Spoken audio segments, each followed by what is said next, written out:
Hello বন্ধুরা, চলে আসলাম নতুন আরেকটি ভিডিওতে। আর আজকে আমরা দেখাবো অনলাইন থেকে যে আয়ের একমাত্র বা সবচেয়ে ভালো এবং বড় প্ল্যাটফর্ম, সেটা হলো ফাইবার। ফাইবার থেকে আমরা কিভাবে আমাদের ইউজার নেম চেঞ্জ করতে পারি, যেটা টাইটেলে দেওয়া আছে। কিন্তু এই যে ইউজার নেম চেঞ্জ করতে হলে আপনাকে যা যা কাজ করতে হবে সেটা একটু দেখিয়ে দিচ্ছি।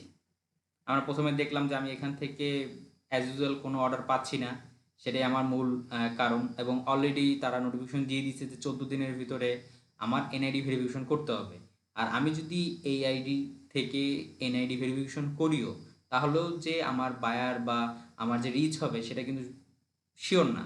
সে কারণে আমি এটা ডিঅ্যাক্টিভ বা ইউজার নেম চেঞ্জ করে ফেলবো।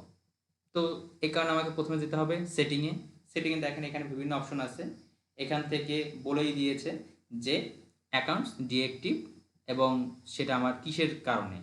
আর আমি আবারও বলছি, ইউজার নেম চেঞ্জ করে বা নিজের মনে একবার যে ইউজার নেম হবে সেটাই, এরপরে আপনি আর নতুন করে চেঞ্জ করতে পারবেন না। আপনাকে টোটালি আইডিটাকে ডিঅ্যাক্টিভ করে তারপরে আবার নতুন করে নতুন লগ ইন করে বা নতুন ইমেল দিয়ে আপনাকে লগ ইন করতে হবে যদি আপনার ইউজার নেমটা পছন্দ না হয়। তাই যাই করবেন সবসময় কয়েকবার ভেবে দেখবেন, ভেবে চিনতে তারপরে কাজ করবেন। তো আমি এখান থেকে যে অপশনগুলি বিভিন্ন রকম হতে পারে, আমার ডুপ্লিকেট অ্যাকাউন্ট, তো ডুপ্লিকেট অ্যাকাউন্টের চেয়ে আপনার ডিঅ্যাক্টিভ করে দেওয়া ভালো।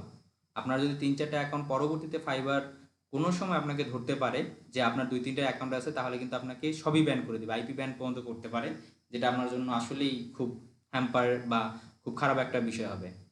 তো আমি সুন্দর মতো বিষয়গুলো লিখতেছি যে আসলে আমি কেন এটা ডিঅ্যাক্টিভ করছি। কারণ আমি ইউজার নামটা ঠিকমতো পাচ্ছি না। দেখা গেল যে আমার এখানে টোটালি যে নামটা পুরোটাই আমার ইউজার নেম হিসেবে শো করতেছে। তো পুরোটা ইউজার নেম তো এখনকার অত একটা ট্রল বা ইয়ে নেই, বা কারো এরকম চলতেছে না। যেমন আপনি যদি ডিজিটাল মার্কেটার হন, তাহলে অবশ্যই আপনি মার্কেটিং রিলেটেড কিছু ইউজার নেম চুজ করবেন, যেটা আপনাকে মার্কেটে আপনার পরিচিতি বাড়াবে।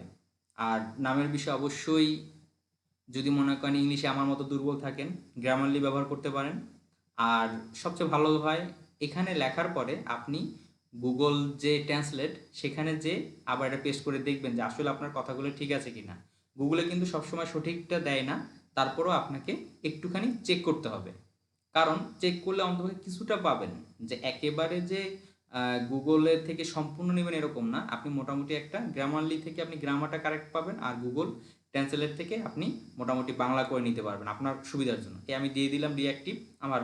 দেখেন এখানে কিন্তু বলে দিচ্ছি, এখন যে কাজটা করতে হবে, আমাকে টোটাল যত কুকিজ আছে, ওই ব্রাউজারের যত কুকিজ আছে সেটা পুরাটা আমার রিমুভ করে দিতে হবে। মানে A to Z অল, কোনো আমি ইয়ে করি নেই, ওই 2 ঘন্টা 3 ঘন্টা দরকার নেই, আমার টোটাল অফ। আমার লাগবে না কোনো কুকিজ, যাতে তারা ওর ধরতে না পারে। আর আরও একটা জিনিস যেটা করবেন, সেটা হলো আপনার ডিফল্ট যে ব্রাউজারের, সেই ডিফল্ট ব্রাউজারেরটাও আপনি কুকিজ টুকিজ সব ডিলিট করে দিবেন। আর যদি সম্ভব হয় পারলে একটা এক্সপি সেটআপ দিয়ে আবার নতুন করে করতে পারেন, এটা আপনাদের জন্য ভালো। আর এই যে টোটালটা করার পর একটু সময় লাগবে, আশা করি এ থেকে অনেক উপকৃত হবেন। লাইক দিবেন, শেয়ার করবেন এবং অবশ্যই সাবস্ক্রাইব করবেন।